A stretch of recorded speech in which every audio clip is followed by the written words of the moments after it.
টিউলিপকে লন্ডনে বিনামূল্যে ফ্ল্যাট দেন আওয়ামী লীগ সংশ্লিষ্ট ব্যবসায়ীরা। বাংলাদেশের ক্ষমতাচ্যুত প্রধানমন্ত্রী শেখ হাসিনার বোন শেখ রেহানার মেয়ে টিউলিপ সিদ্দিককে একটি ফ্ল্যাট দিয়েছিলেন আব্দুল মোতালিফ নামের একজন আবাসন ব্যবসায়ী। তবে ওই ফ্ল্যাটের বিনিময়ে কোনো অর্থ পরিশোধ করতে হয়নি তাকে। বিনামূল্যে ফ্ল্যাট হস্তান্তরের তথ্য উঠে এসেছে যুক্তরাষ্ট্রের ভূমি নিবন্ধন সংক্রান্ত নথিপত্রে।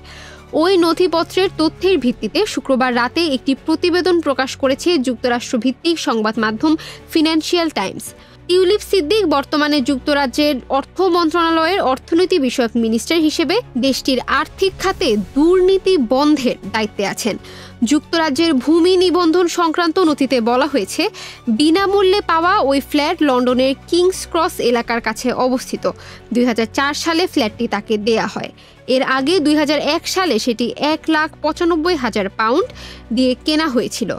ফ্ল্যাটটির বর্তমান দাম নথিতে উল্লেখ করা হয়নি। তবে একই ভবনের আরেকটি ফ্ল্যাট গত আগস্টে £6,50,000 বিক্রি হয়েছে। যুক্তরাজ্যের ভোটার নিবন্ধন সংশ্লিষ্ট নথি থেকে জানা গেছে, চলতি শতকের শুরুর দিকে কিংস ক্রসের ওই ফ্ল্যাটে বসবাস করতেন টিউলিপ সিদ্দিক। এরপর বেশ কয়েক বছর সেখানে তার ভাই বোনেরা ছিলেন।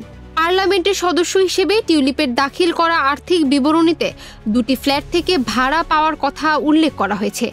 বিষয়টি নিয়ে জানাশোনা আছে এমন একজন ব্যক্তি ফিনান্সিয়াল টাইমসকে বলেছেন, আবাসন ব্যবসায়ী আব্দুল মোতালিফের দুর্দিনে তাকে আর্থিক সহায়তা করেছিলেন টিউলিপের মা-বাবা।